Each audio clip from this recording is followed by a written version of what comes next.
comme criminel ou presque. Donc c'était une activité bannie. Alors elle n'a jamais été bannie effectivement dans la réalité de l'enseignement, mais en didactique on s'en occupe peu. Et moi, ça fait une dizaine d'années que je considère que ça reste quand même une question didactique importante et qu'il faut continuer à réfléchir sur cette question, surtout que, au moins pour l'enseignement du français, je suis persuadé que dans un certain nombre de contextes, l'enseignement grammatical occupe une grande place, en tout cas une place non secondaire. En tout cas, pour les débutants et peut-être même davantage. Donc, cette question doit être renouvelée parce que on est entré dans l'approche actionnelle en la soi-disant nouvelle approche actionnelle qui n'est jamais que le retour de l'approche fonctionnelle des années 1970, et laquelle approche actionnelle n'a rien à dire sur la grammaire, très clairement. Je ne connais pas de texte de ce type qui s'occupe de la question de l'enseignement formel. Bon, d'une part. D'autre part, il y a l'éducation plurilingue et interculturelle, qui est là aussi depuis 25 ans. Et il existe dans les documents de référence, au moins ceux du Conseil de l'Europe, il existe des compétences formelles qui sont décrites dans le cadre et dans le compagnon du cadre, le nouveau cadre. Et il est clair que cette forme d'enseignement qui est très ancienne, hein, puisque dans les premiers textes qu'on a sur l'enseignement des langues, qui sont des papyrus égyptiens du 1er siècle avant Jésus-Christ, où on enseigne le grec aux Égyptiens, on fait de la grammaire, d'accord? Donc c'est une forme très, très ancienne et qui continue à être très vivante dans un certain nombre de contextes éducatifs.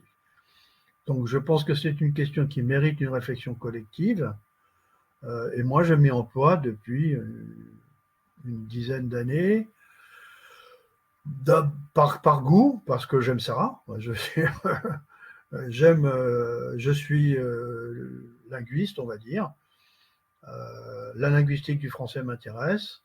Je travaille depuis des années avec des collègues qui sont spécialistes de linguistique française.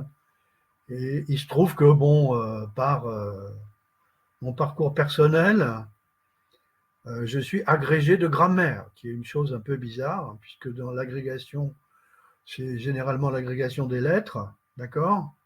Mais moi, il y a une agrégation de grammaire où on fait de l'histoire de la phonétique du français et de l'étymologie du grec à partir de l'indo-européen. Et ça, c'est quelque chose qui m'a toujours beaucoup plu. Donc, à titre personnel, je m'intéresse à ces questions et je pense que ce sont des questions d'actualité. Si j'en juge par mon site personnel sur Academia, quand je regarde mon site personnel sur Academia, les textes qui sont les plus sollicités et les plus regardés concernent la grammaire. Et donc, c'est aussi un indice qui fait que je pense que ce sont des questions qu'il faut aborder ou réaborder ou rediscuter aujourd'hui, même si, l'approche communicative, en principe, si vous voulez, il y a deux séries de compétences. Il y a les compétences communicatives et les compétences formelles. Ok ? Et le problème, c'est qu'on sait à peu près comment gérer les compétences communicatives. Enfin, on sait, même si on ne le fait pas, mais on sait le faire. On sait comment faire écrire un texte dans une perspective communicative. On sait le faire, c'est décrit dans le cadre, c'est décrit dans plein de textes. Mais ce qu'on ne dit pas trop, c'est comment continuer à articuler des activités autour des formes aux activités communicatives et comment quelle forme donner à ces activités qui tournent autour des formes du français. On ne parlera pas du lexique, hein, puisque c'est un autre aspect formel, on va dire, hein, la formation des mots, le comportement des mots, et puis il y a beaucoup de grammaire qui est du lexique, hein, en fait. Il y a beaucoup de formes grammaticales qui dépendent en fait des mots. Donc on a développé cette hypothèse du lexique grammaire, qui est que la grammaire finalement c'est la totalité des constructions des mots, quoi, en quelque sorte. Mais bon, sans aller jusque-là, donc on n'abordera pas vraiment les questions lexicales et on se contentera, j'imagine, du questionnement qui concerne les progressions, les manières de faire, les contenus, les descripteurs. Moi, je m'occupe pas de phonétique, donc, hein, mais qui concerneront essentiellement la morphologie, la syntaxe et le discours. Voilà ce sur quoi je vous propose de bavarder autour de ce café chaud et froid en fonction des heures. Mais moi, je bois de l'eau, hein, donc à cette heure-ci. Salut. Voilà. Donc j'ai posé, on m'a demandé une dizaine de questions impertinentes. J'en ai d'autres, mais je pense que celle-là devrait suffire à alimenter les échanges. Voilà. Oui, donc j'ai ici les 4 premières, si vous voulez. Il y a encore d'autres. On pourrait commencer à penser à propos de ça, non? Et vous pouvez ouvrir vos micros pour poser des questions, pour donner vos opinions, partager vos pratiques. Est-ce que quelqu'un veut commencer? Je peux lire les 4 questions. Tout d'abord, bon, faut-il faire des leçons de grammaire? Faut-il faire les exercices de grammaire à 2 ou 3? Faut-il utiliser la langue première des apprenants, celle apprise dans la famille, par exemple, ou la langue de scolarisation pour les activités grammaticales? Pourquoi n'utiliserait-on pas l'anglais pour enseigner la grammaire du français? Oui. Les 4 premières questions. Allez, Maria-Louise. Non, mais je pense que, bon, s'il faut-il faire des leçons de grammaire, moi, je pense que pour moi, c'est important de faire des leçons de grammaire, mais ça dépend des raisons pour lesquelles les étudiants apprennent le français. Par exemple, nous, au Guatemala, ce n'est pas une langue très répandue et il y a des étudiants qui étudient le français parce qu'ils veulent apprendre la langue. Et les autres, c'est parce que ça commence à être obligatoire dans une carrière précise. Par exemple, dans la carrière d'hôtellerie et tourisme, il y a une université au Guatemala qui maintenant donne 2 années de français obligatoire pour les étudiants. Alors, c'est des étudiants qui ne savaient même pas qu'ils allaient apprendre le français, qui n'ont jamais entendu un petit peu le français ou qui pensent que ce n'est pas utile le français, qu'il faudra apprendre l'anglais, ils savent déjà un petit peu d'anglais. Alors là, je pense que s'ils n'ont pas la motivation, c'est difficile, mais je pense que c'est très utile pour certains étudiants qui veulent apprendre de cette manière. Ça dépend comment ils ont appris l'espagnol à l'école. Et si on a appris à l'école espagnol avec des explications de grammaire et des choses comme ça, et peut-être on aime un petit peu, je pense qu'il y a des étudiants qui cherchent ça. À l'Alliance française au Guatemala, j'ai rencontré plusieurs personnes, mais la plupart des adultes qui ont déjà une profession, des avocats, de médecins, qui veulent apprendre le français d'une manière, ils disent, plus académique. Et pour les gens, la grammaire, c'est académique. Ce n'est pas communicatif. Ils ne veulent pas seulement parler, ils veulent apprendre la grammaire parce que ça va leur permettre de continuer ces études par eux-mêmes. s'ils comprennent une petite règle, s'ils peuvent faire la comparaison avec l'espagnol et le français, ils peuvent avancer. Bon, il y a des étudiants qui me disent « Ah oui, mais je voudrais savoir exactement » et ils commencent à faire l'analyse grammaticale à partir de ces connaissances d'espagnol et trouver les équivalents en français.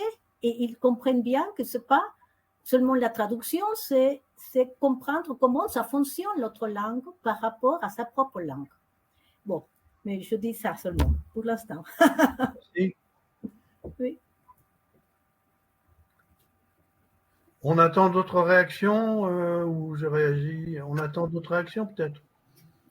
Comme vous voulez, mais il y a Paola qui a levé la main. Bah, laissons Paola parler alors. Oui. Voilà, bonjour. Je suis d'accord, comme Maria-Louisa vient de dire.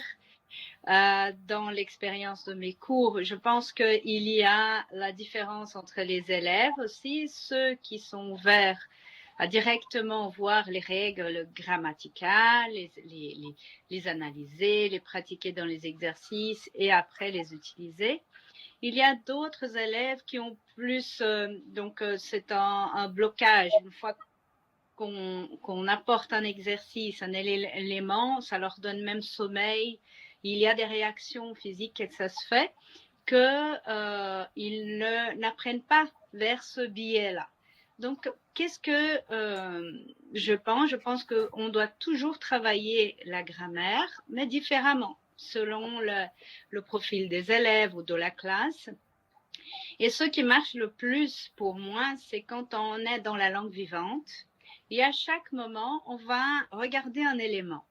Et après, on regarde cet élément, on l'extrait, et on vient regarder ça, cette préposition, cet adverbe, cet adjectif des éléments.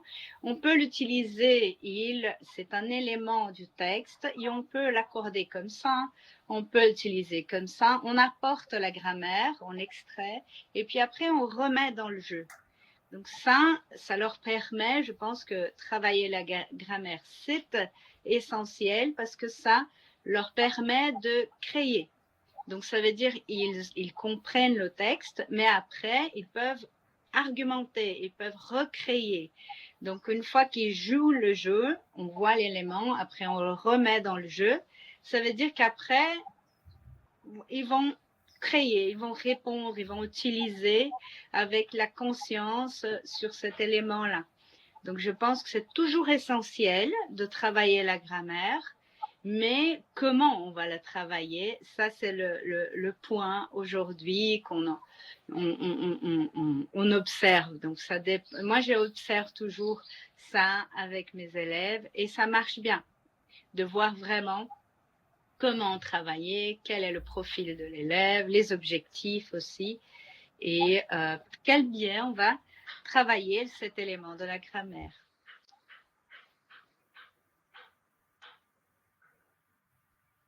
Merci.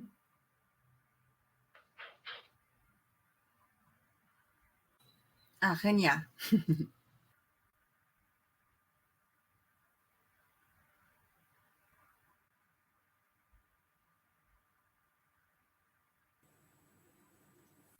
Vous pouvez parler, Rania.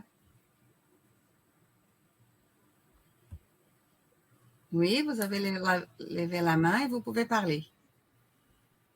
D'accord. Moi, je pense que faire des leçons de grammaire, tout dépend du public qu'on a. Si par exemple, on a un public de francisants, d'étudiants français qui suivent une licence fondamentale pour devenir par la suite des professeurs de français, au primaire, au collège, au lycée ou bien à l'université, il faut faire des leçons de grammaire. Des leçons de grammaire avec des références bien précises, grammaire traditionnelle, grammaire structurale, et ainsi de suite.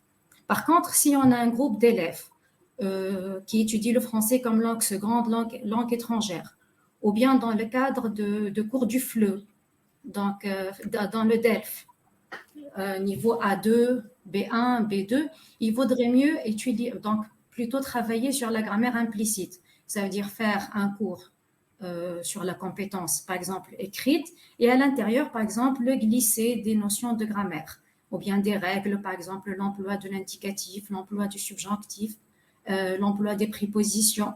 Mais personnellement, comme j'ai un cours de grammaire avec les étudiants en licence fondamentale, L1, L2, L3, je passe toujours par des leçons de grammaire en bonne et due forme, dans le sens où on commence par la grammaire traditionnelle, on cite les grammairiens donc de référence, et par la suite, on réfléchit ensemble. D'accord. Ben, moi, je pense que j'ai assez de quoi réagir là. Hein. Bon, vous avez bien compris, enfin, la question était double. Hein. C'était faut-il faire de la grammaire, faut-il faire des leçons? D'accord? Alors, la question sur faut-il faire de la grammaire, vous y avez répondu en disant, eh ben, c'est variable en fonction des publics. Il y a des publics, alors c'est variable. Par exemple, les publics adultes, comme vous le disiez, demandent de la grammaire parce qu'ils veulent un enseignement intellectuel, valorisant, et donc il leur faut quelque chose qui ne soit pas simplement des activités qui n'aient pas de base réflexive. Donc c'est très spécial et ça concerne les adultes. Même chose pour les élèves professeurs. Les élèves professeurs ont besoin non pas de leçons de grammaire, ils ont besoin que leur décrivent le fonctionnement du français parce qu'ils vont l'utiliser. Donc en ce sens, on peut dire qu'ils ont besoin de leçons de grammaire. Il y a d'autres publics hein, qui sont demandeurs. Les publics dont les langues sont très éloignées, par exemple, pour le chinois ou le japonais, sont demandeurs de grammaire. À l'université des langues et cultures étrangères à Pékin, on fait beaucoup de grammaire parce que c'est rassurant, c'est très très loin. Bon, ils ont beaucoup fait d'anglais, donc ça aide, mais voilà aussi un public qui est demandeur de grammaire. Et puis il y a les étudiants avancés, ce que vous disiez pour les élèves professeurs. Plus on avance, plus on rencontre les exceptions en fait. Hein. Plus on avance et moins les règles fonctionnent parce que les règles de la langue ne sont pas universelles et que donc plus on avance, et bien plus on est obligé d'entrer dans le détail et donc plus on est obligé de décrire. Donc ça, je souscris tout à fait à vos remarques. L'autre remarque que vous avez faite en même temps, c'est non pas faire des leçons de grammaire, mais faire des interventions grammaticales à partir des activités autres qu'on est en train de faire, par exemple écrire ou écouter, etc. Alors ça, c'est très très bien.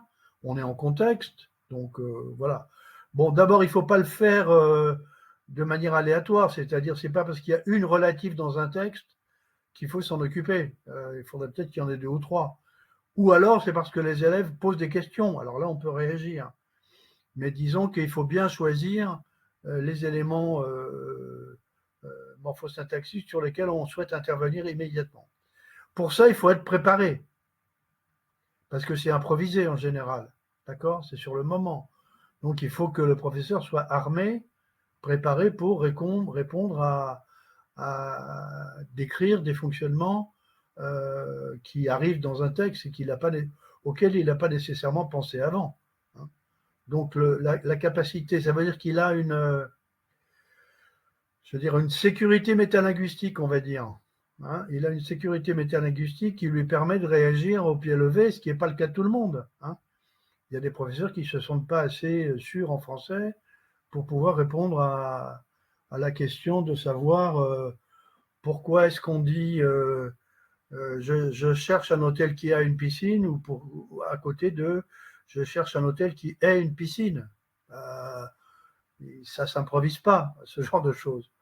Donc voilà. Et alors, je pense que ça, c'est aussi une très bonne manière d'introduire des activités grammaticales. Le problème, c'est la cohérence, si vous voulez. Dans ce cas-là, on va voir beaucoup d'éléments grammaticaux à mesure qu'on fait des activités d'un autre type, mais à un certain moment, il faut faire des synthèses, d'accord? Il faut quand même faire des synthèses pour tout remettre un peu en ordre, parce que si on fait quelque chose sur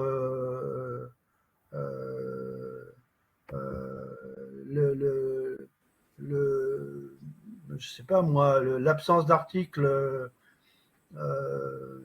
Il emmenait avec lui père, mère, enfant et bagages. Si on fait un travail là-dessus, il faut quand même repérer quelles sont les autres situations dans lesquelles on ne met pas d'article. Et puis aussi, quel genre d'articles peuvent poser problème.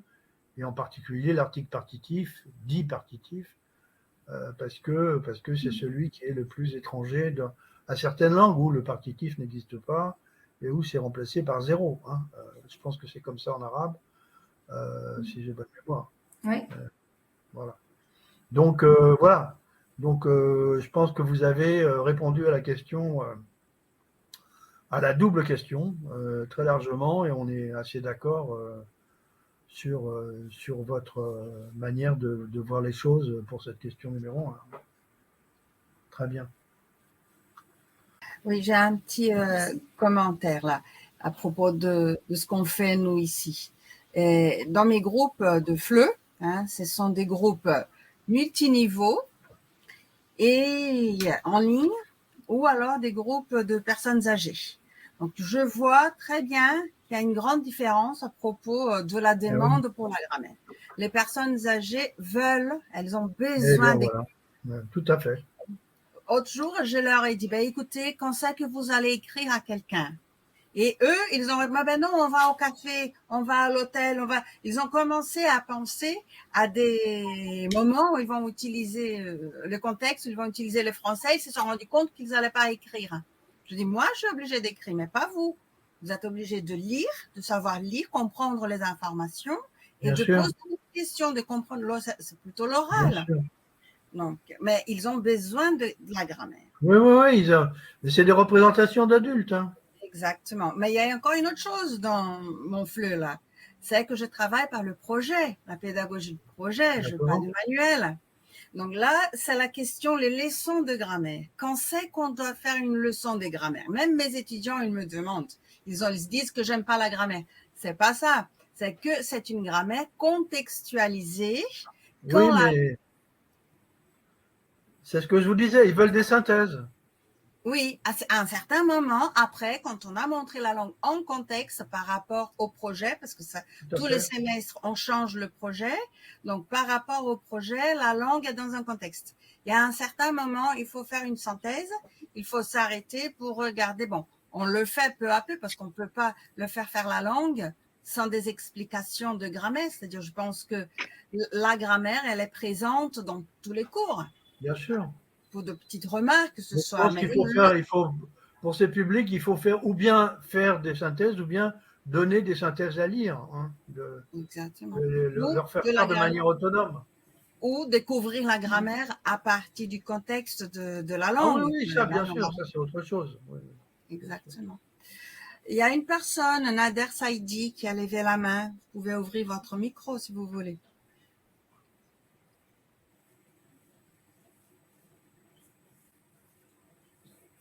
Bonsoir. Bonsoir.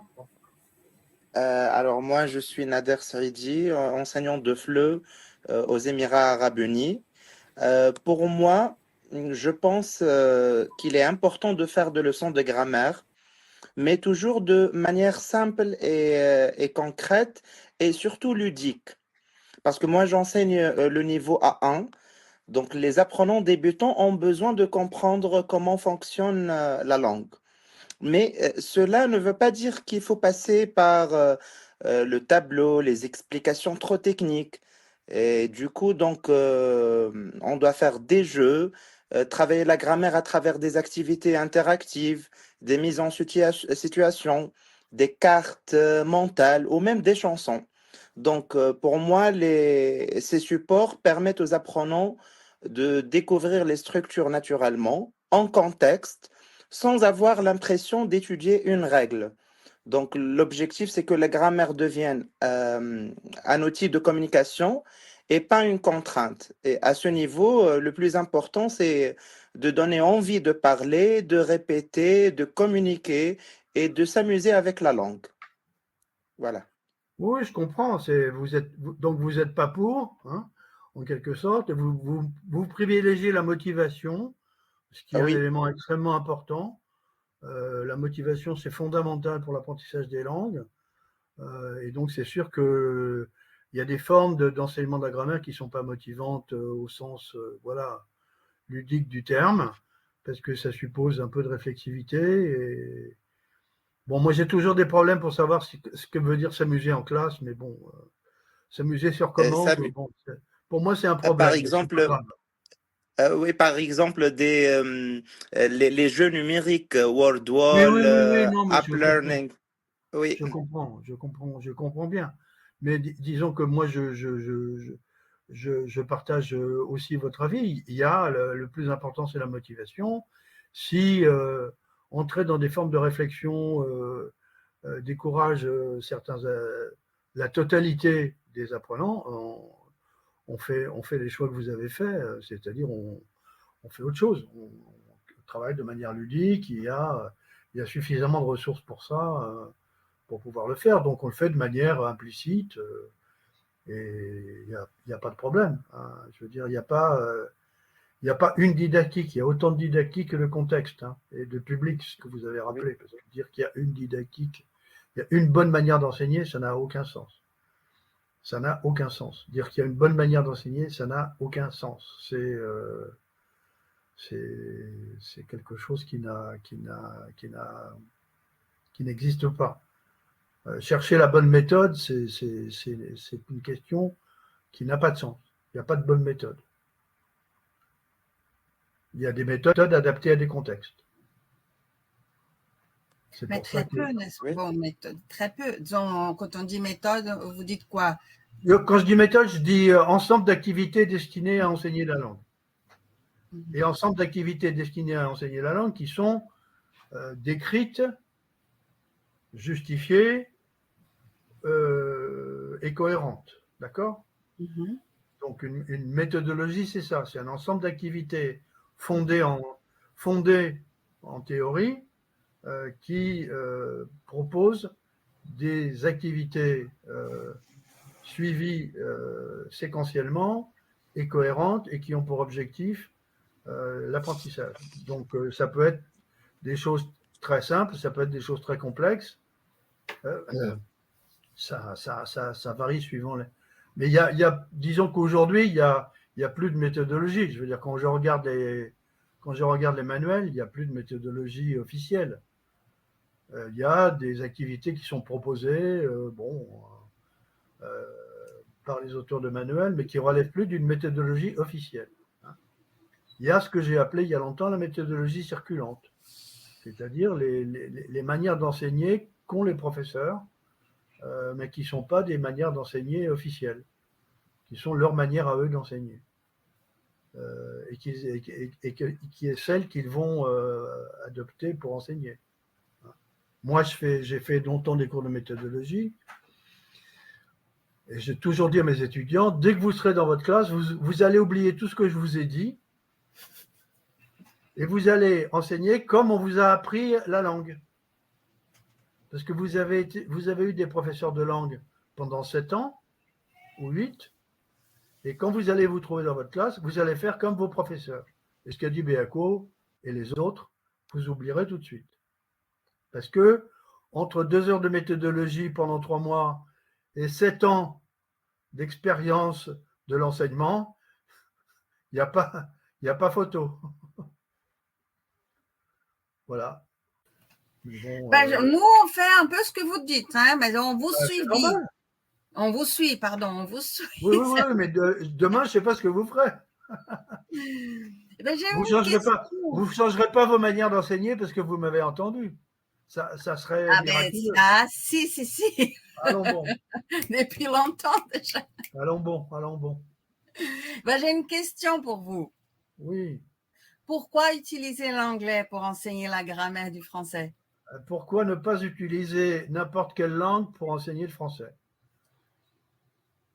Pourquoi ne pas utiliser... la question va dans le même sens que peut-on utiliser la langue première? Est-ce que si, et vous l'avez dit vous-même, on a parlé de comparaison, j'ai entendu parler de comparaison, d'accord?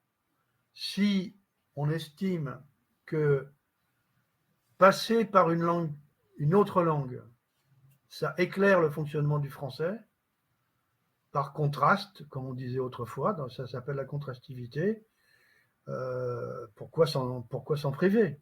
La plus simple à faire, c'est évidemment de contraster, de faire des détours par la langue première, parce que celle-là, ils la connaissent bien, évidemment, et le prof aussi la connaît, donc il n'y a pas de problème.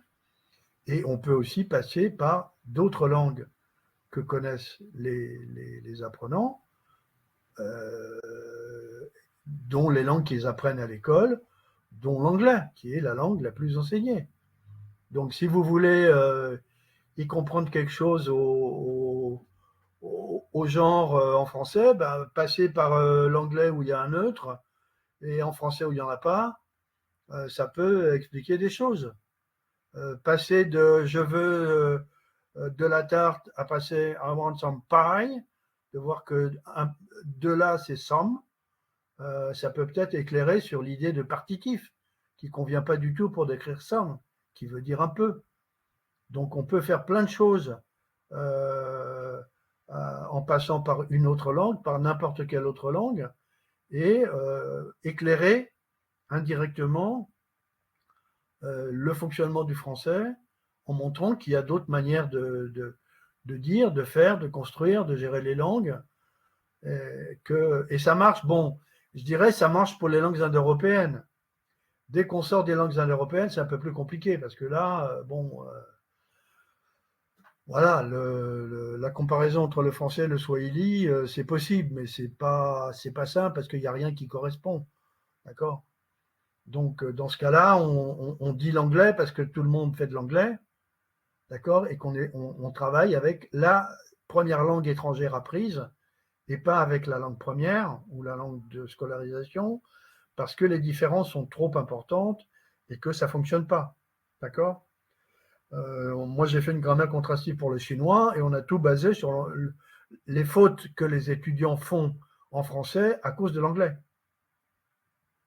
D'accord? Donc, les interférences que produit l'anglais sur l'apprentissage du français pour des sinophones. Entre autres, hein, pas seulement, mais en bonne partie. Donc, tout le détour par toutes les langues, si le professeur peut le faire, parce que ce n'est pas toujours possible, hein, et c'est ce qu'on essaie de faire en France pour les nouveaux arrivants, hein, les élèves qui sont des familles immigrées, qui entrent, qui arrivent en France et qui ne parlent pas français. On essaye d'utiliser leur langue première dans toute la mesure du possible pour éclairer le fonctionnement du français. Hein. Et bon, c'est pas facile à faire, hein, mais le détour par une autre langue, c'est très éclairant, d'accord? Et c'est une tradition très ancienne dans l'enseignement des langues vivantes. Hein, dans les premières grammaires qui sont publiées pour les langues vivantes au XVIe siècle, vous avez du contrastif. C'est ce que n'importe qui n'est pas didacticien vous dira. Il vous dira, ben, on pourrait comparer, parce que ça vient assez naturellement à l'esprit de n'importe qui n'est pas spécialiste, de dire, ben, on va regarder comment ça marche ailleurs, pour voir comment on fait. De la même manière qu'on compare les polices d'assurance, qu'on compare les prix des voitures, et qu'on compare les notes des hôtels quand on est sur Booking. On compare. Et comparer, c'est une attitude assez spontanée, très ancienne, qui a disparu largement de la didactique, parce qu'elle est entrée dans les années 70 grâce à Richard Ledo. Mais Ledo, c'est Lado, c'est un hispanophone, Ledo. On parlait espagnol dans sa famille. Lui, il s'en est bien rendu compte que il y avait des interférences entre l'espagnol et l'anglais. Et donc, il a publié ses travaux sur la linguistique contrastive, qui étaient un peu ambitieux, mais bon, qui ont été relayés en France par en particulier Francis de Bizère, dans certains numéros des études de linguistique appliquée. Simplement, est arrivé Samuel Pitt Corder avec les théories de l'acquisition, qui sont évidemment plus à même d'expliquer les acquisitions, hein, et la théorie des acquisitions a balayé le contrastivité. Ce qui fait qu'on n'en parle plus. On n'en parle plus, mais tout le monde en fait. C'est pour ça que moi, je m'occupe de ça. Je m'occupe des choses que tout le monde fait, dont personne ne parle. C'est tranquille, comme ça, j'ai pas de concurrence. Justement, c'est ce que j'allais dire. Une certaine période, c'était même défendu d'utiliser la langue maternelle. Absolument, absolument. C'était du temps de l'audiovisuel, hein, et c'était justifié. Oui. Du temps de l'audiovisuel, c'était justifié parce que le matériel audiovisuel, c'était uniquement de l'oral, il n'y avait pas de livre, il y avait les diapositives, on parlait français, etc. Il n'y avait pas d'écrit, etc. Il y avait la répétition, et ainsi de suite, les paraphrases, et ainsi de suite. Donc, dans la perspective audiovisuelle structure globale, c'était parfaitement légitime. Et après, c'est devenu une sorte de dogme, de tabou, de péché, alors que, bon, tout le monde le fait. Je veux dire, Véronique Castellotti a écrit un bouquin là-dessus il y a longtemps, et c'est clair que tous les professeurs utilisent la langue première dans leurs cours, pour diverses raisons. Peut-être seulement pour communiquer, mais peut-être aussi du point de vue didactique. Et ça, c'est important à souligner. Et je pense que le rappel on vient de finir un colloque avec mes collègues là de Bordeaux sur l'utilisation de la langue première dans les langues étrangères et régionales. Et on a vu que bon, ça a changé quoi. Les profs savent qu'ils peuvent le faire, et ils savent pourquoi ils sont en mesure de le faire. Voilà, le tabou est en train d'un peu bouger quoi, mais il reste très profondément ancré. Je vous invite à passer à une 5e question. C'est là, pourquoi ne pas demander aux apprenants d'expliquer comme ils veulent un fait de langue donné, à partir d'exemples ou d'un texte déjà lu et compris. Par exemple, emploi des articles ou la place de l'adjectif. Autant de leur donner la description. Ceci seulement à partir d'un niveau A2, vous dites, hein? C'est qu'ils sont plutôt capables. Oui, oui. Et vous faites une remarque encore. Ne pas oublier que selon le cadre européen, la compétence grammaticale n'est acquise complètement qu'au niveau B2. À vous. Il y a quelqu'un, je ne sais pas, qui avait levé la main, mais c'est à vous. Que pensez-vous?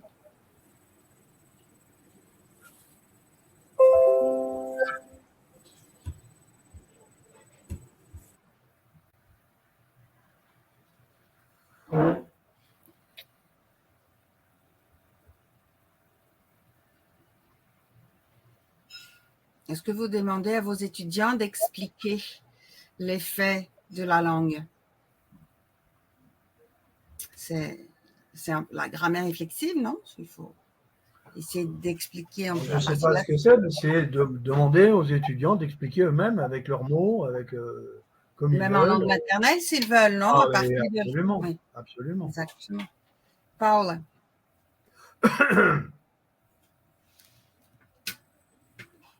Vas-y, Paula.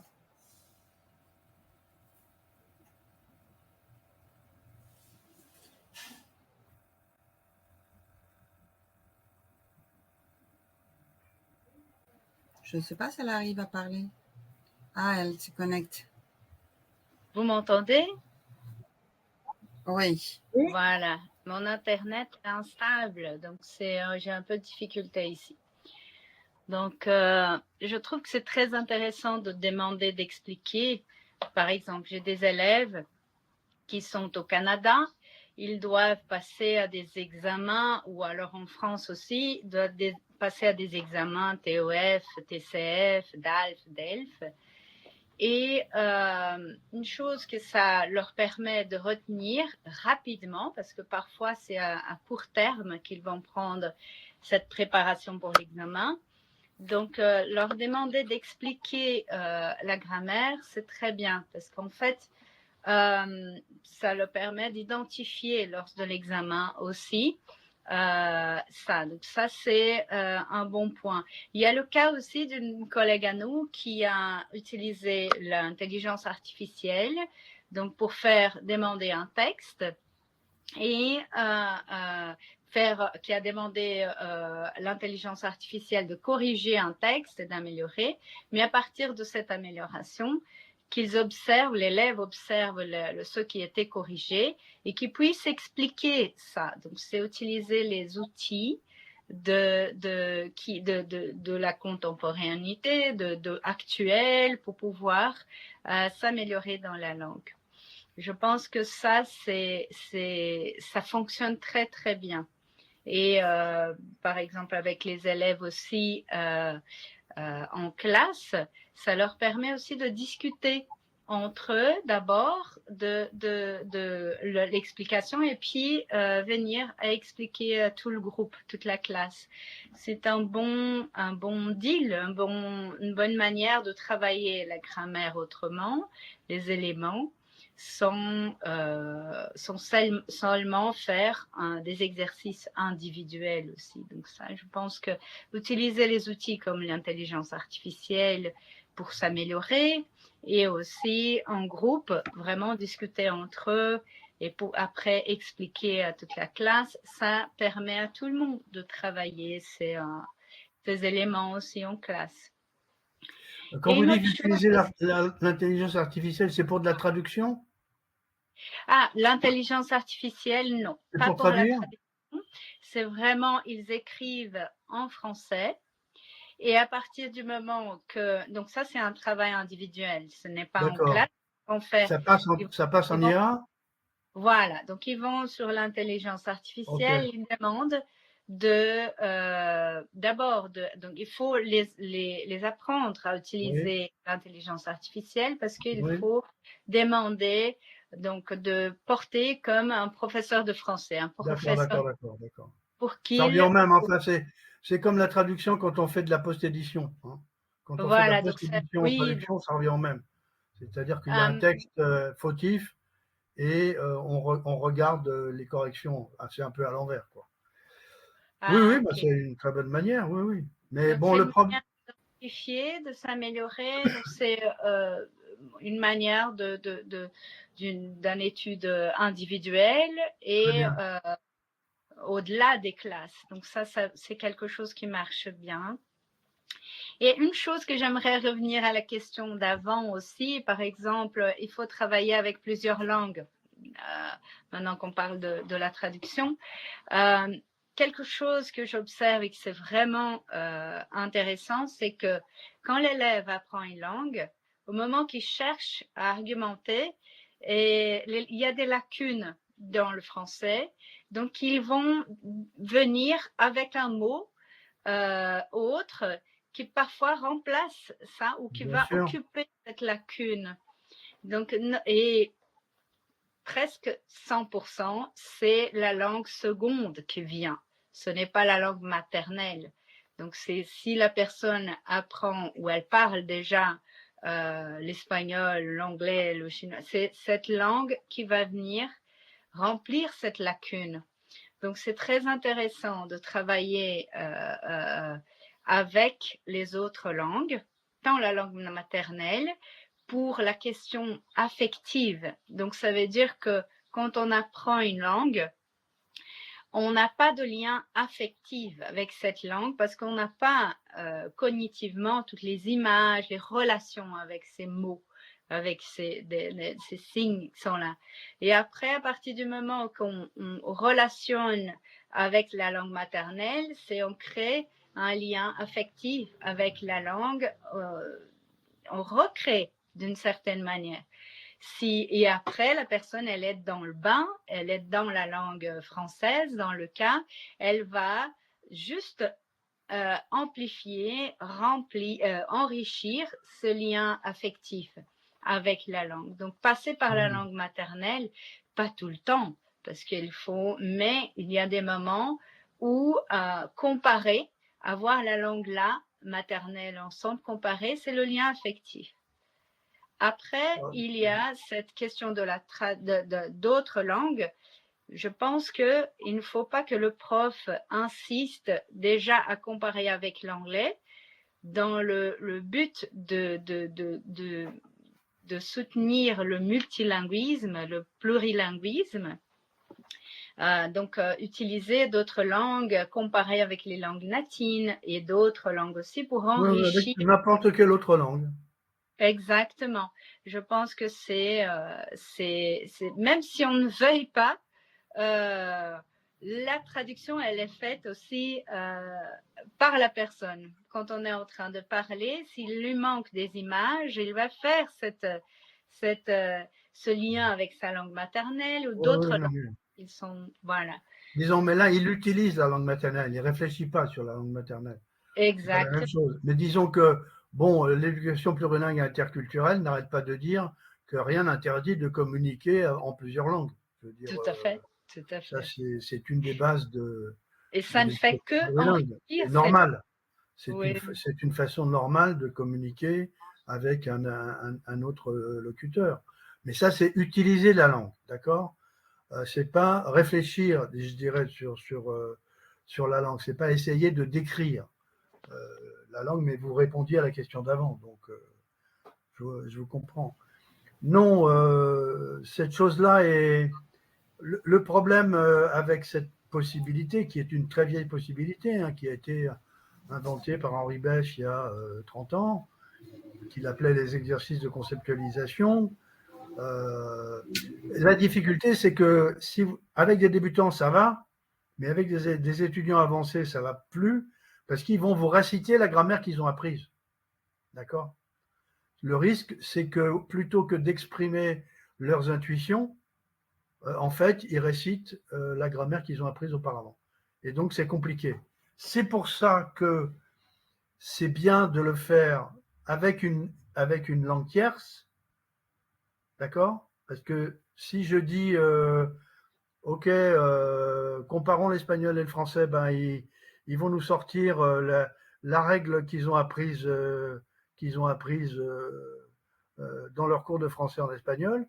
Mais si on leur dit comparer le français à l'anglais, là, c'est plus possible. Et donc, ils sont obligés de recourir à leurs intuitions. Ils vont pas passer par un discours préfabriqué ou qu'ils vont reproduire.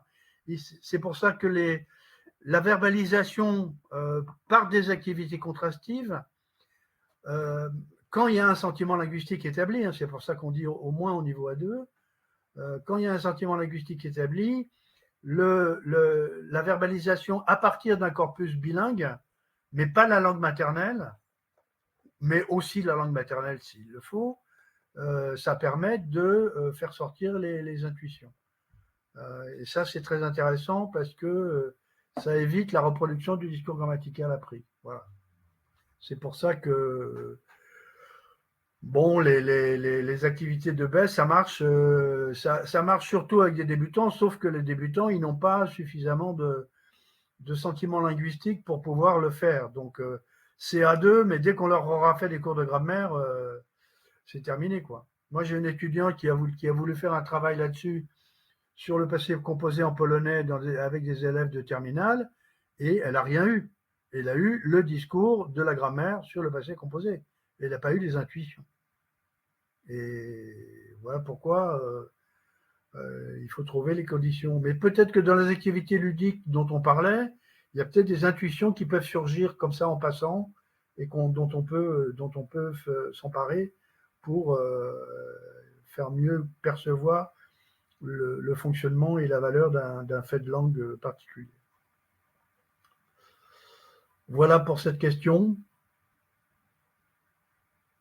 me semble-t-il. Donc, je passe. On n'a plus beaucoup de temps, mais bon, est-ce qu'il y a une question que vous voulez traiter en particulier?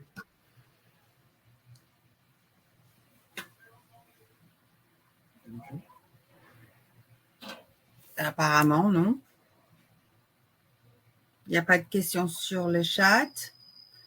Et moi, je peux parler des formes orales quand même, alors. N'oubliez pas, les formes orales. Commencez par faire apprendre les formes orales plutôt que d'entrer directement dans les formes écrites. Pour la conjugaison, c'est une catastrophe de commencer par les formes écrites. C'est une catastrophe.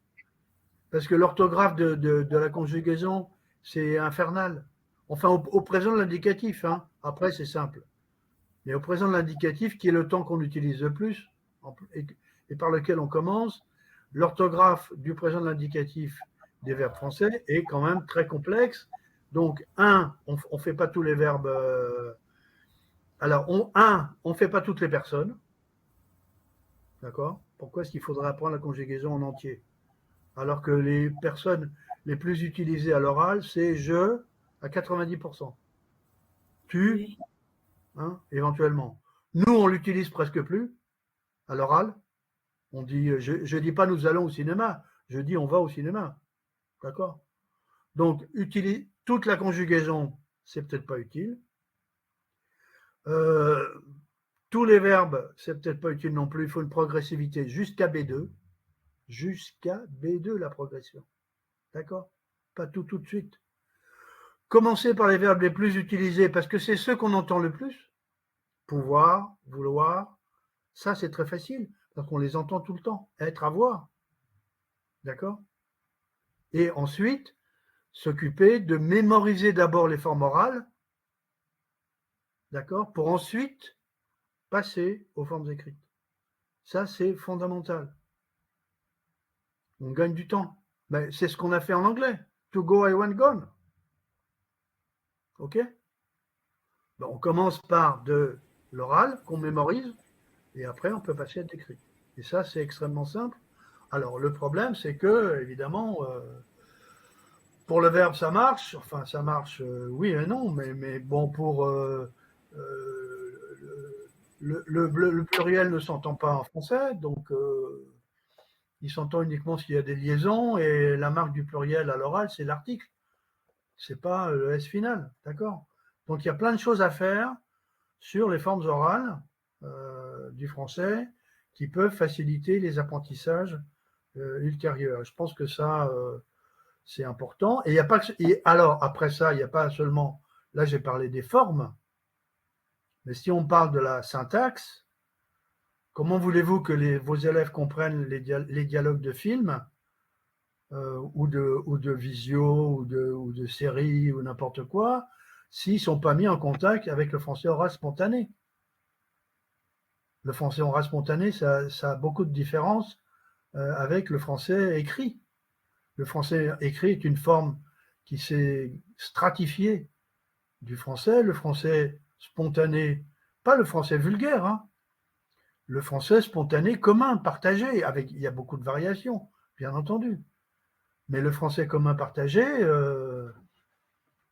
c'est par exemple les détachements du genre mon frère il est arrivé en retard, c'est normal.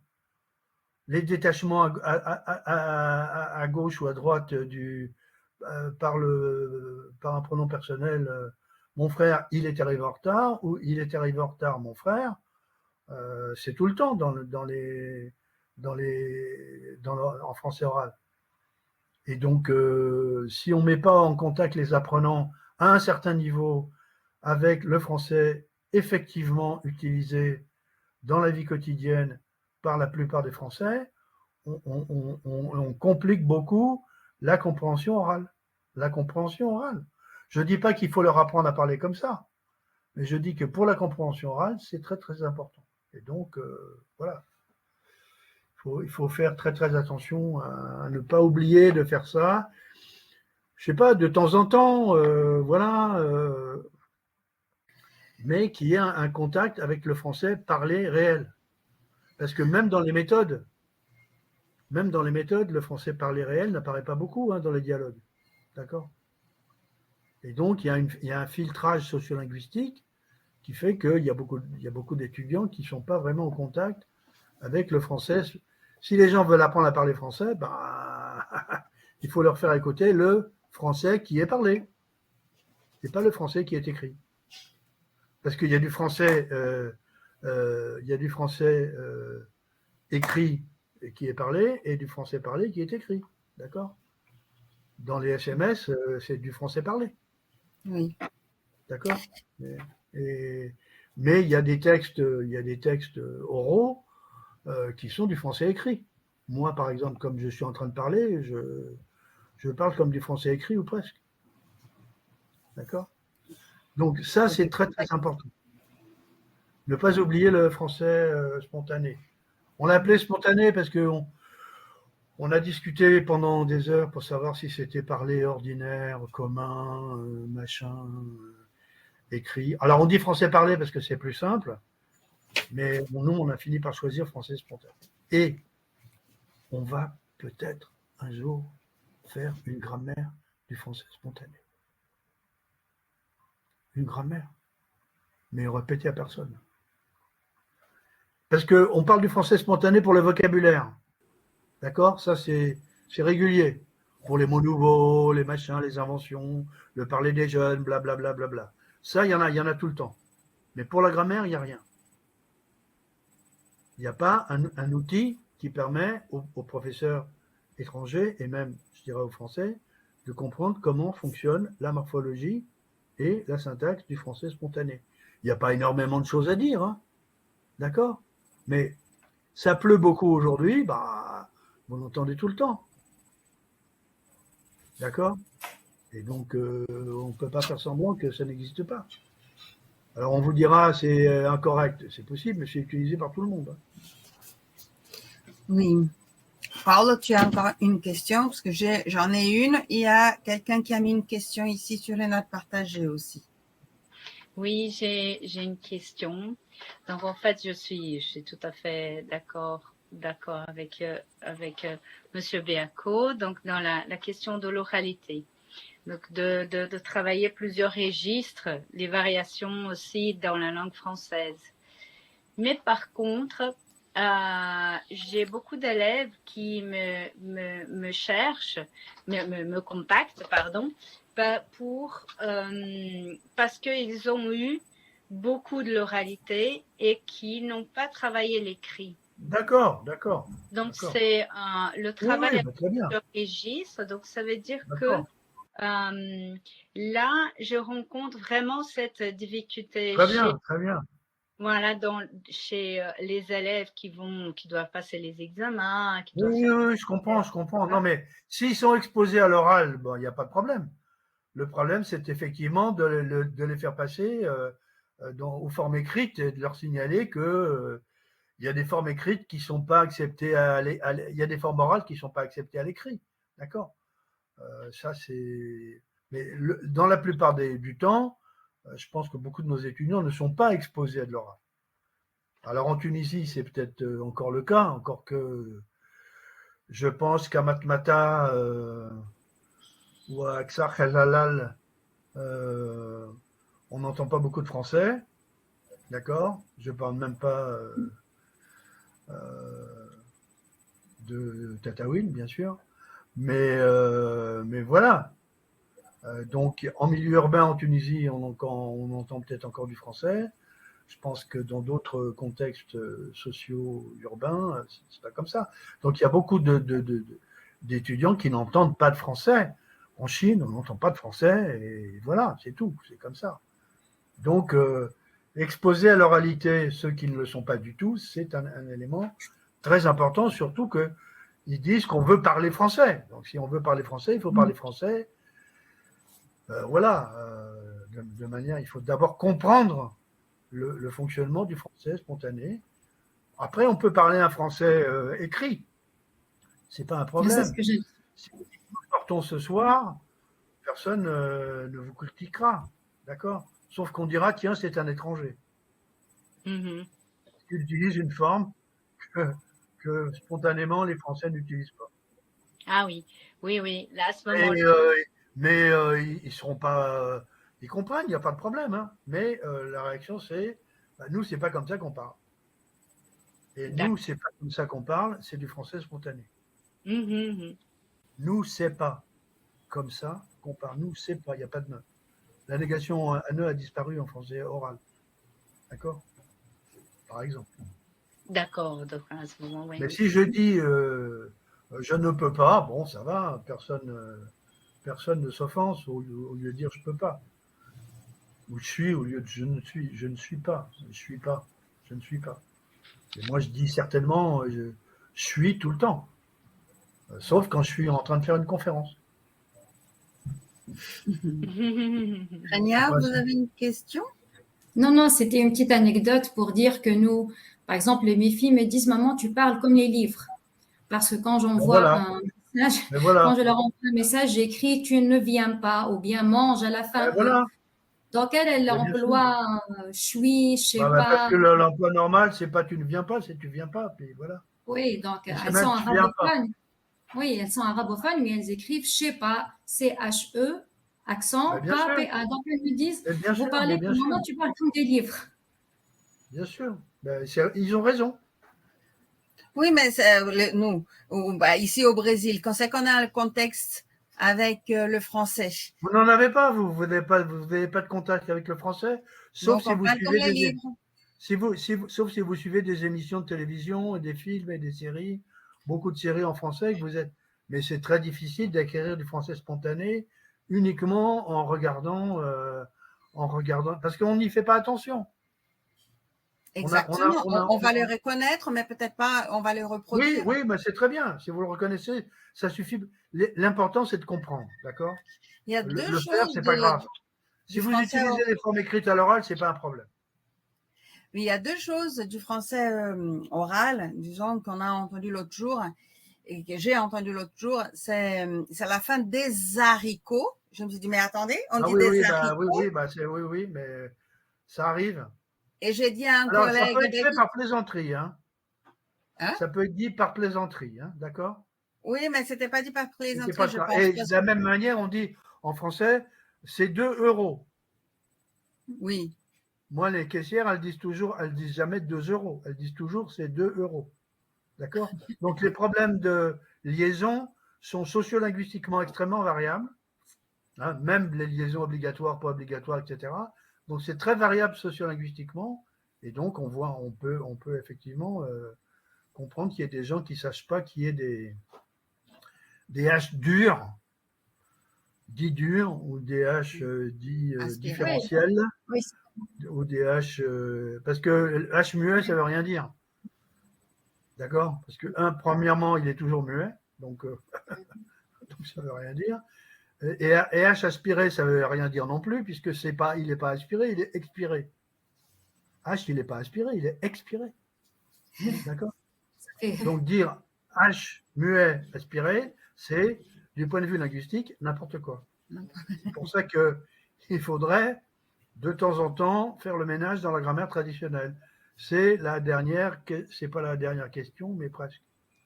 Je veux dire, il y a encore dans la grammaire traditionnelle des descriptions qui n'éclairent pas, quoi, qui sont pas suffisamment clarifiantes. Et ça, c'est un exemple évident. C'est simple.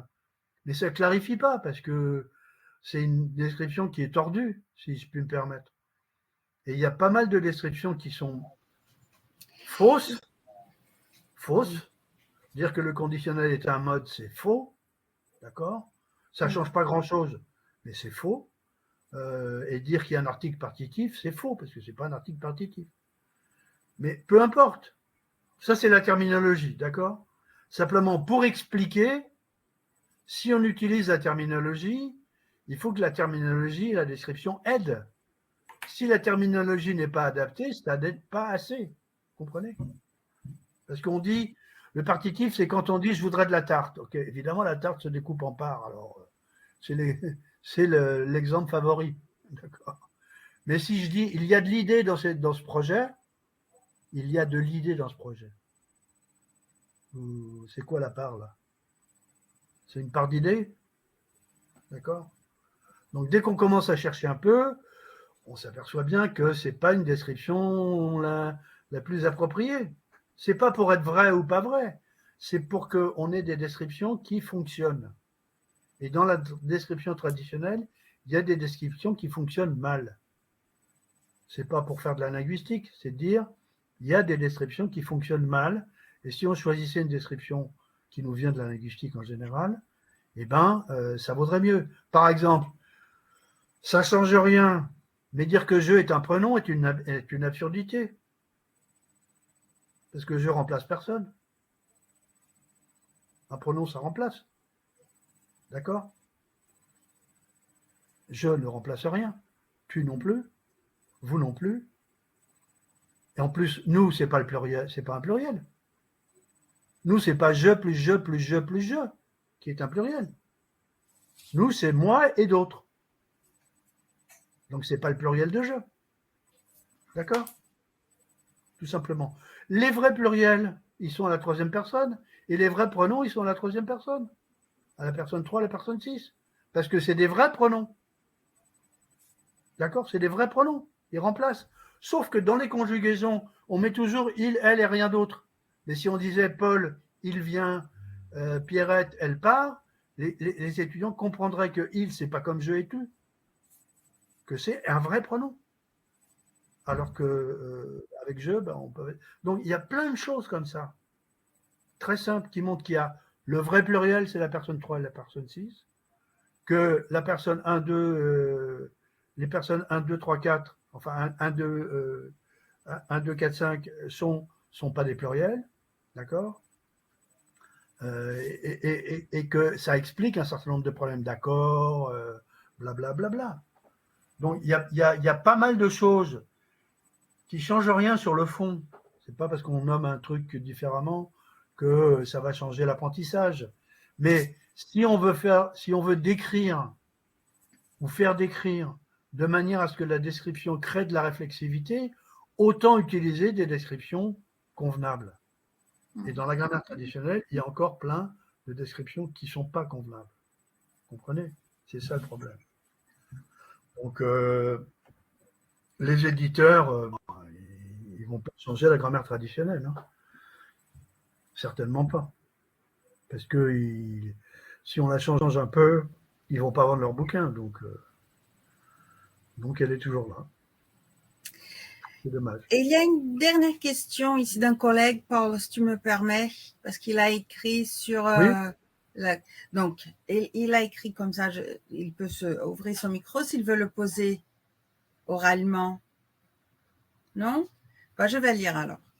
N'est-il pas indispensable de commencer par la contextualisation de la leçon à enseigner, que ce soit au moyen d'une mise en situation ou d'une situation problème, afin d'offrir aux apprenants la possibilité de saisir l'importance de cette leçon? Bah oui, c'est ce qu'on a dit jusqu'à présent. Je veux dire qu'on peut très bien ou bien faire de la réflexion grammaticale à partir d'un document, donc d'un contexte donné, d'un document ou d'une production d'apprenant, donc on est bien dans un contexte, ou bien on peut aussi la faire pour des raisons de synthèse, dans des moments particuliers, où on résume un peu les fonctionnements. Moi, ce que je trouve dommage dans les grammaires, c'est qu'il n'y ait jamais de synthèse, si vous voulez. Je dis, quels sont les compléments du nom? Bah, vous allez chercher un complément de nom, puis c'est fini. Or, les compléments de nom, ça peut être des noms. C'est rouge bonbon, d'accord? C'est un nom. C'est le chien de ma voisine, ça c'est le complément de nom habituel. Mais c'est le chat Apple, c'est la station près de la gare, c'est lui qui vient. On met les relatifs dans les subordonnés, mais les relatifs, c'est pas des subordonnés, c'est des compléments du nom. D'accord? Il faudrait qu'ils soient avec les adjectifs. Et puis on oublie l'idée que j'ai de ce qui se passe, et là aussi c'est un complément du nom. Donc s'il n'y a pas un moment où on résume à des degrés différents toutes les possibilités qu'a le nom d'avoir des compléments très très variés, on ne donne pas les ressources métalinguistiques suffisantes à un certain niveau. Hein. On ne donne pas suffisamment on ne regroupe pas les ressources qui permettent, quand on écrit ou quand on lit, de se dire, tiens, il y a un nom, qu'est-ce qui peut arriver? Voilà un que, c'est une complétive ou un relatif? On va voir. D'accord. Mais par exemple, il y a des... Bon, je m'arrête, mais il y a des groupes nominaux qui sont... Il y a des groupes pronominaux. Celui que, celui dont, ce que, etc. C'est des groupes. Et c'est des groupes qui ne sont pas du tout identifiés dans les grammaires. On dit le pronom démonstratif et puis après on met les relatives. Et ça fait groupe, ça. Et ça fait groupe dans beaucoup de cas. Avec soit des relatifs, soit des compléments nominaux. Celui à qui appartient ce cahier, ça fait un groupe. Et si vous ne l'analysez pas comme groupe, en plus, comme groupe, il fonctionne comme un nom. D'accord? C'est un groupe nominal, c'est un groupe pronominal. Et ce groupe pronominal, il fonctionne comme un nom, comme les pronoms. D'accord? Et ça, c'est plein de choses qu'on ne dit pas. Et je pense que ça aiderait, à un certain niveau de complexité, ça aiderait un peu à comprendre comment ça marche. Quand on fait des synthèses, hein, les contextes sont les contextes, mais il faut peut-être faire des synthèses de temps en temps. Je trouve. Bon, moi, il se trouve que j'ai écrit des grammaires, que je suis en train d'en écrire d'ailleurs, et je commence toujours un secteur par les synthèses. Et après, je fais le détail. Je dis, voilà, un verbe, ça peut avoir ça et ça et ça comme complément. Puis il y a des verbes qui ont certains types de compléments, et etc. Voilà comment ça se passe. Et après, je vais dans le détail. Mais d'abord, les régularités les plus apparentes, et ensuite, on descend. Alors, ce que vous faites, ce qui est normal, c'est que vous partez d'un fait de langue précis et vous remontez. Et c'est très bien parce qu'il y a la contextualisation qui permet de comprendre la valeur de ces fonctionnements. Ça, c'est important, effectivement. Voilà.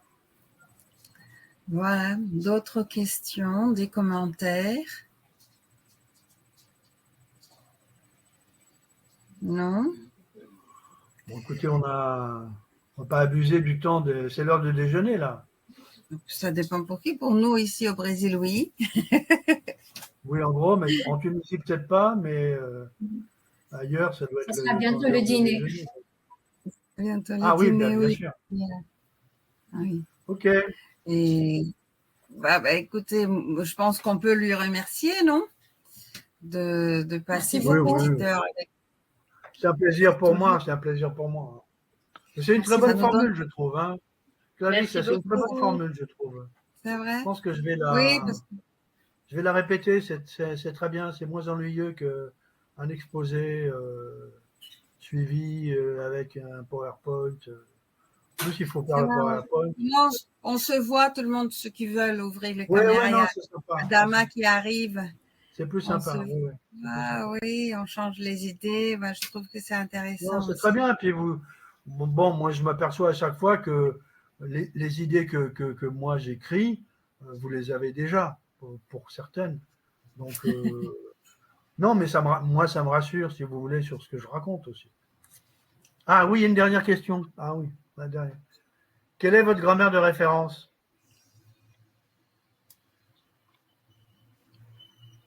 Pour l'enseignement, Quelle est votre grammaire de référence? par exemple, pour moi, c'est la grammaire méthodique du français. Ah, la GMF, carrément? Ouais. Ah ouais. Ah oui, mais c'est parce que j'ai des vous êtes à l'université, vous, c'est pour ça. Oui. Bon, vous, c'est la GMF, d'accord. Ouais. Regardez la GGF hein, aussi, elle vient de sortir. Hein. Mais ça coûte une fortune. La grande grammaire du français fait 2600 pages. Mais bon, moi, je n'ai même pas ouverte encore. Moi, j'aime bien le bon usage aussi. Et avec les élèves, je trouve que ça marche bien, la grammaire progressive du français. Et après, j'apporte d'autres de mes explications aussi. Oui, mais c'est pas. Donc, vous avez comme grammaire la même grammaire que vos étudiants? Non, pour les étudiants, c'est plus la grammaire progressive du français. Et pour moi, pour les consultations et tout ça, j'aime bien le bon usage aussi. Ok, bon, c'est un peu vieux quand même, hein, mais. Oui. Mais c'est pas grave. C'est pas grave. Dernière édition. Non, moi, ce que je crois, c'est que beaucoup de professeurs n'ont pas de grammaire de référence. D'accord? Ce que je crois, c'est qu'ils n'ont pas de grammaire de référence. Ils ont la même grammaire de référence que leurs étudiants. Pardon. D'accord? Et que ça, c'est un problème. Que ça, c'est un problème parce qu'ils n'ont pas de recul, mais ils n'ont pas de recul linguistique. Et s'ils n'ont pas une grammaire de référence un peu sérieuse, ça les aide pas à expliquer. D'accord? Oui, c'est vrai. Ça les aide pas à expliquer.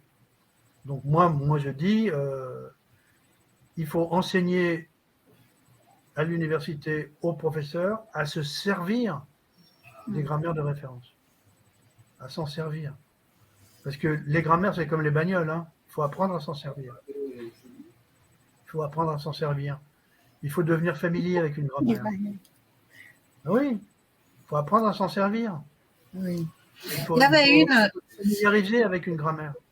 j'avais une, je l'ai empruntée il y a quelque temps à quelqu'un et bon, elle a disparu. C'était des professeurs de Strasbourg. Un peu là, un peu Oui, là. le Oui, c'est bleu, là. la bleue. Oui, la bleue de 2021. Ils étaient 3. Oui, Oui, c'est ça. la bleue de 2021. Oui, oui, bien sûr. Elle GMF. Mais s'appelait elle est comment? très sèche, hein. Elle est très, très sèche. Elle est très sèche et très analytique. Très analytique. C'est hyper analytique et donc, bon, c'est. Nous, Difficile. l'analyse, c'est pas notre problème.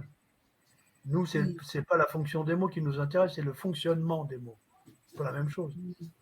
Alors, dire qu'il y a un nom épithète pour dire rose bonbon, bon, franchement, il y a un nom épithète, ok. Bon. Et alors, si on dit Oui, c'est elle un était nom qui, très si on compliquée. dit que c'est un nom qui complète un nom, ben, terminé, voilà, on n'en parle plus.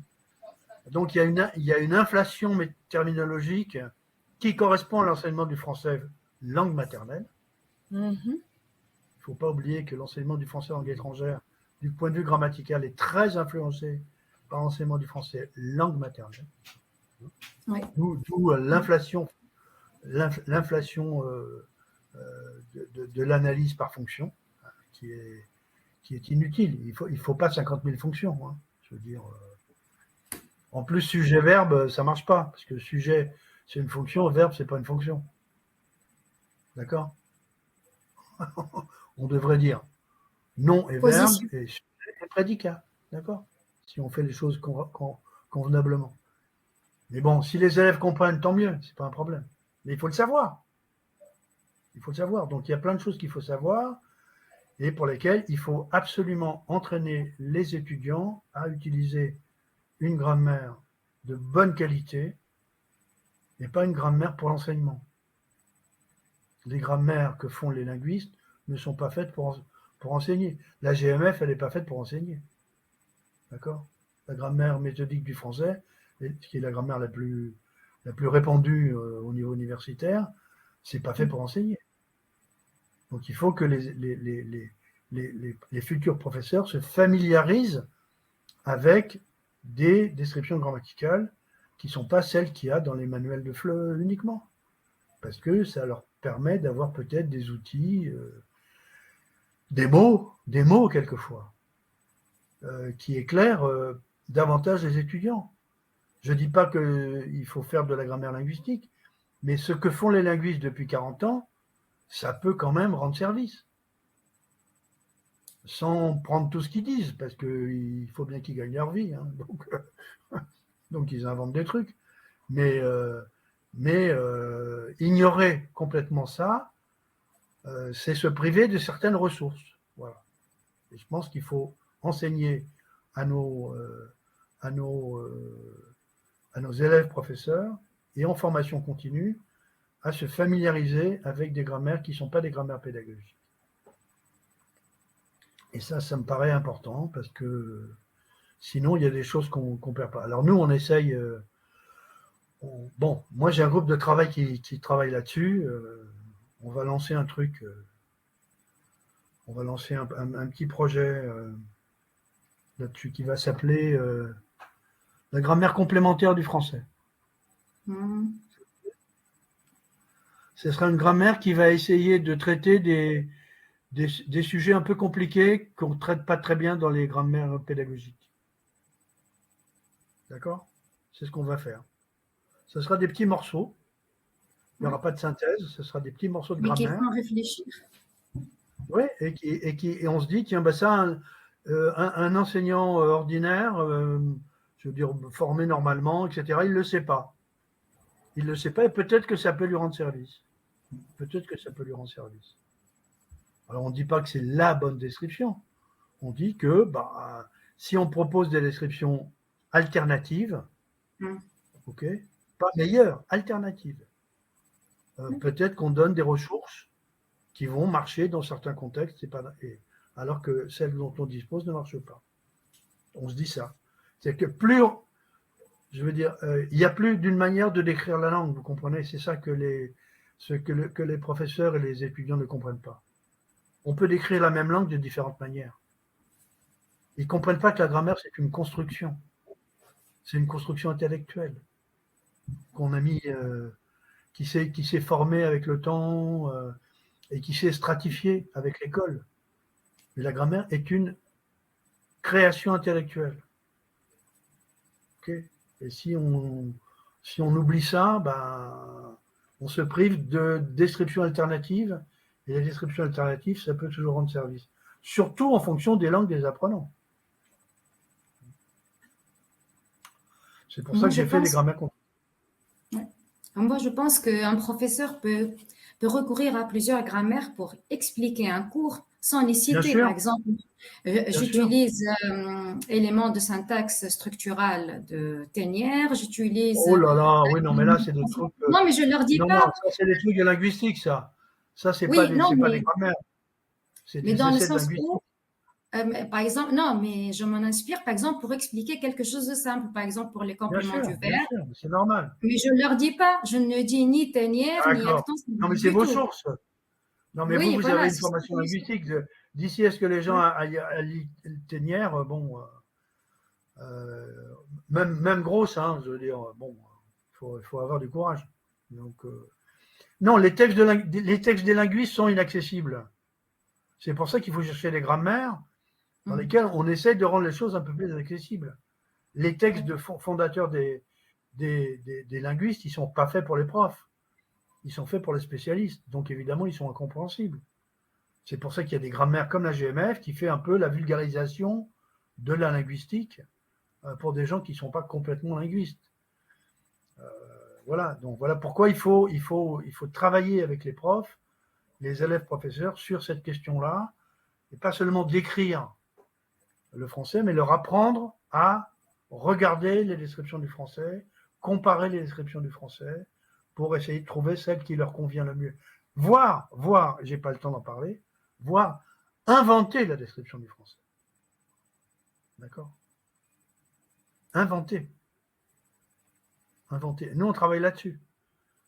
Nous, on travaille sur la manière dont les profs inventent la grammaire pour leurs étudiants. D'accord ? Et ça, c'est très, très important.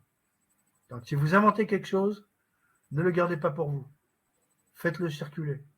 Faites-le connaître pour qu'on puisse en discuter.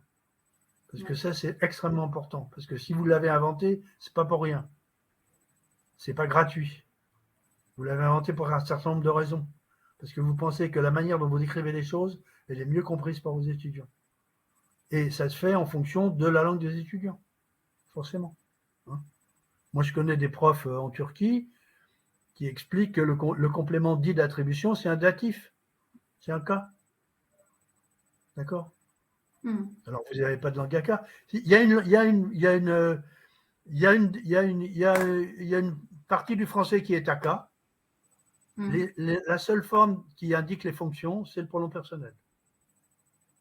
La forme indique la fonction. D'accord ? Sinon, c'est pas la forme qui indique la fonction. C'est la place. La position. C'est la place dans la. Ouais. Donc, on a effectivement, nous, si vous dites à des Turcs que le pronom personnel, c'est une déclinaison, ils ont tout de suite compris.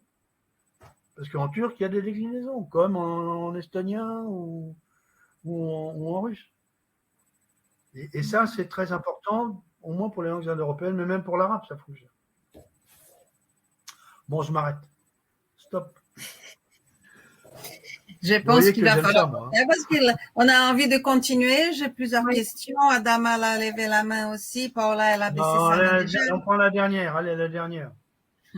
Adama, vous voulez poser votre question parce que vous avez levé la main une fois.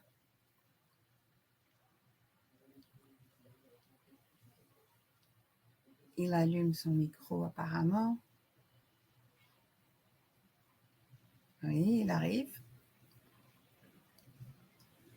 Je pense qu'il a beaucoup écrit, si vous voulez. Donc, j'ai une petite question, parce que c'est une question qu'on a posée. Les petites questions qui demandent de grande réponse. Achis, on lui a posé Achis, qu'il a fait, il a ouvert, il a fait la conférence d'ouverture du congrès brésilien le mois dernier.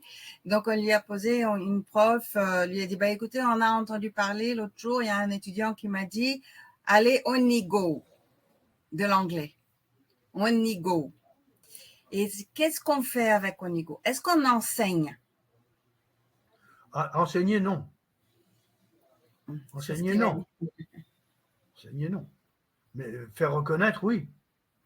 Bien sûr. Bien sûr. C'est comme les haricots. Il ne faut pas C'est comme les l'enseigner, mais il faut haricots. dire. C'est pareil. C'est pareil. C'est-à-dire que c'est pas du français spontané, ça. C'est du français qui est sociolinguistiquement très spécifique. Le français spontané, c'est du français commun. Mhm. C'est la manière dont tous les Français, y compris les académiciens, parlent. D'accord? Onigo, bon, moi je ne le dis pas. Donc il y a des variétés sociolinguistiques qu'il vaut mieux éviter, mais les faire reconnaître, il n'y a pas de problème. D'accord. Les faire reconnaître, bien. oui, les enseigner, non. Le français spontané, c'est pas fait pour être enseigné, c'est fait pour être reconnu. Oui. C'est fait pour Très être bien. reconnu pour que les étudiants puissent participer à des conversations. Parce que si les conversations sont des conversations des manuels, ils ne vont pas s'en sortir. Parce que c'est pas comme dans les manuels que marchent les conversations. Ça marche pas comme ça, les conversations. Mhm. Où les gens se répondent gentiment, ils attendent que l'autre finisse, il n'y a pas d'interruption. Moi, j'ai fait plein de manuels avec des dialogues avec plein d'interruptions. Parce que c'est comme ça qu'on communique. Avec des répétitions, des reprises, des redites, parce que c'est comme ça qu'on communique. Or, dans les modèles de conversation qu'on donne, de dialogue comme on dit, hein, dans les modèles de dialogue qu'on donne dans les manuels, même avec B2, il n'y a pas de français spontané. Il n'y a que du français écrit qui sert à faire des conversations. À part C, mais je veux dire, bon, c'est pas suffisant, quoi. Il faut donc beaucoup travailler l'écoute, hein, pour ça. Mhm. Voilà.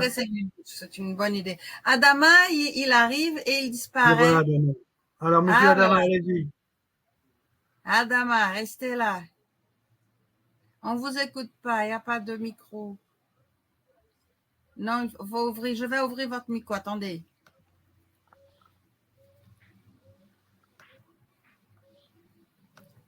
Je n'arrive pas à ouvrir votre micro. Bon, je vais juste remercier à Monsieur Berco, à Clarissa, parce que je vais devoir partir.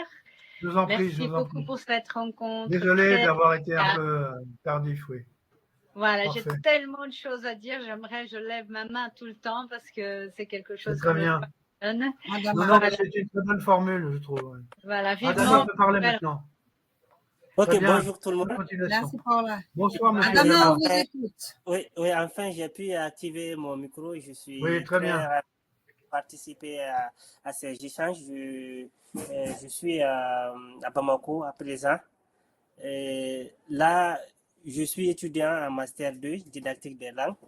Je m'intéresse beaucoup à la grammaire, mais à un moment donné, je l'avais laissé de côté et je pose la question aux professeurs, aux grands professeurs et aux autres professeurs, parce que je pense que je suis le seul étudiant. Quelle est votre perception regard sur l'avenir de la grammaire? Parce que je pense qu'on a répondu déjà, ça dépend des publics. Alors, l'avenir de la grammaire, je veux dire, apprendre le français égale apprendre la grammaire, d'accord? Oui. C'est vrai de tous les temps, ok? Si vous faites un cours de français sans grammaire, les gens ils vont pas être contents. Ils vont en demander. Donc, il y a une demande grammaticale pour le français qui est... il y a des cultures dans lesquelles il n'y a pas de demande grammaticale. Il n'y a pas de demande grammaticale en anglais. Très peu. Oui. Parce que c'est pas la tradition. Mais on a fait tellement de grammaire autour de la Méditerranée, les arabophones, les grecs, les latins, les langues romanes, tout ce morceau-là autour de la Méditerranée, bon, il y en a aussi ailleurs, évidemment, en sanskrit, etc. Mais autour de la Méditerranée, on a des cultures métalinguistiques, si vous voulez. Et on enseigne la langue première de manière métalinguistique. Surtout, évidemment, pour l'arabe classique. Puisque la Darija n'existe pas. Je veux dire, la Darija n'existe pas. D'accord? Mais donc, nous, on est dans des traditions culturelles anciennes dans lesquelles on a fait de la grammaire. On a fait de la grammaire du grec, on a fait de la grammaire du latin, on a fait de la grammaire très vite des langues modernes. La première grammaire des langues modernes sort en Angleterre au XVe siècle, etc. Je veux dire, il y a une tradition métalinguistique. Et il y a eu la grammaire latine qui était là tout le temps. Donc il y a une tradition métalinguistique fondamentale pour ces langues qui sont autour de la Méditerranée. Et je pense que, bon, de ce côté-là, il y a... C'est ça, c'est ce que disait l'une d'entre vous. Les personnes âgées demandent de la grammaire. Parce que c'est intellectuel. Ça valorise. Ça valorise. Alors les jeunes, non. Les petits, les débutants, etc. Non, motivation, comme on a dit. Mais pour les adultes, ou les langues distantes, etc., on ne peut pas y échapper. Voilà. Ok. Merci. Merci. Merci. Pour Au revoir. Oui, merci beaucoup. Bon, je vais vous quitter alors. Oui, donc on se quitte. Merci beaucoup encore une fois. Et à une prochaine. Bien Bonne sûr. journée à tout le monde. Merci, bonne fin de journée à vous. Hein. Au revoir, bonne Merci. continuation. Au revoir. Très bien, au revoir. Au revoir.